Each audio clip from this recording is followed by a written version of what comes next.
The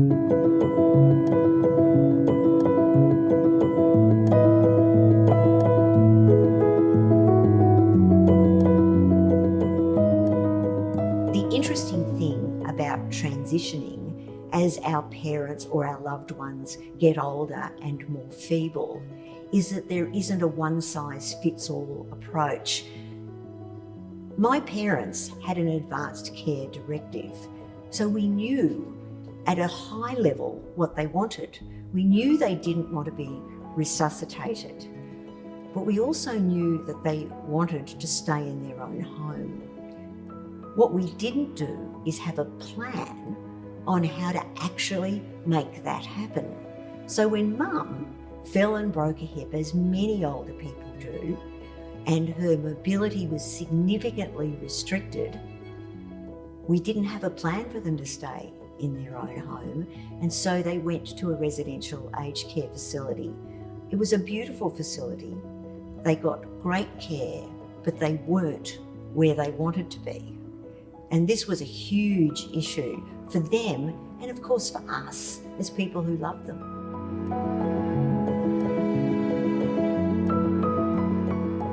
It's not just the end of life, the actual death that's the issue. It's the whole lead up to that, possibly the 12 months prior to actual death that really are done so badly in Australia. So even if you have a conversation, as we did with my parents, we didn't have a plan on how to execute that. So the issue around conversations is not one conversation. It's not just having an advanced care directive. It's a whole range of conversations about thinking and planning on how to make that final stage the best it can be. And what the best it can be means is what the people themselves and their loved ones have decided and planned for making it work for everybody. The problem we've got at the moment is often we don't start really planning for death until people are very feeble.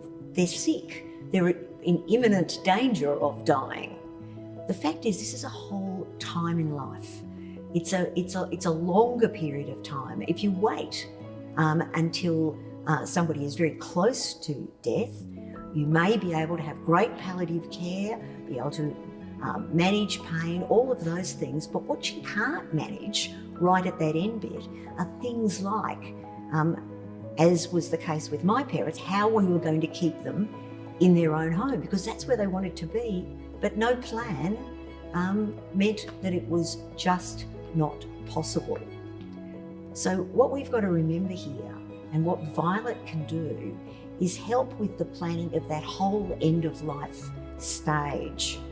Not just the end bit, the whole 12 months, and it might be longer in some circumstances, so that we can ensure that the end of people's lives, that last stage, leaves great memories for family, for friends, rather than regretful memories, ones that you think, if only we'd had that plan in place, we might have been able to keep Mum and Dad in their own home, but we didn't.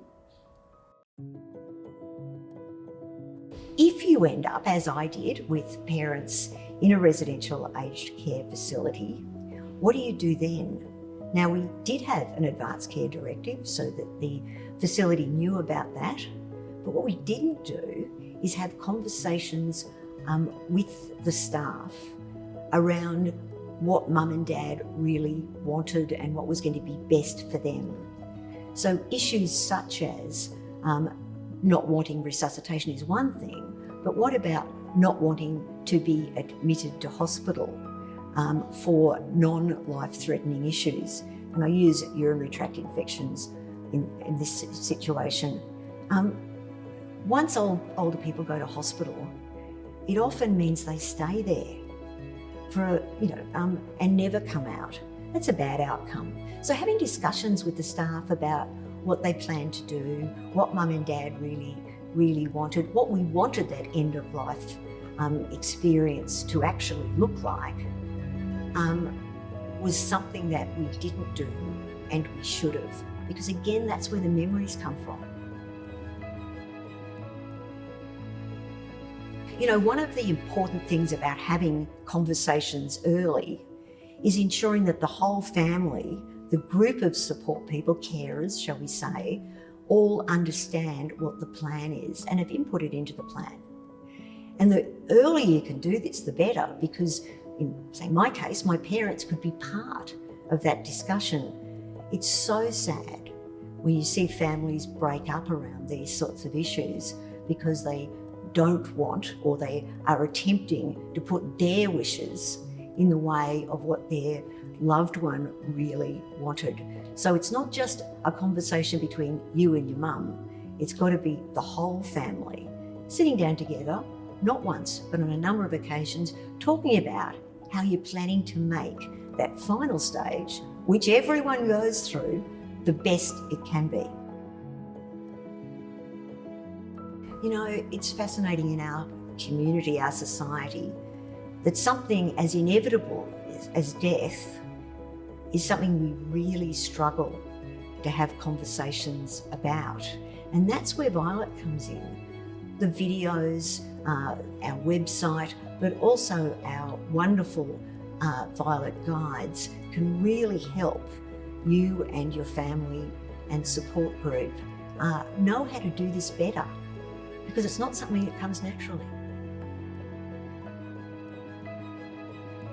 Look, what I'd do differently if I knew then what I know now is that, yes, we'd have an advance care directive, as we did. Yes, we'd have a real discussion about where mum and dad wanted to spend the last phase of their life. And we did those things, we just didn't plan for how. So mum fell over and broke a hip. Now that's really common. It's something we could have anticipated would have happened. So why didn't we plan for what would happen if mum or dad became significantly less mobile? What were the logistics around it? What sort of support would we need in the home to keep them there if that's what they wanted to do?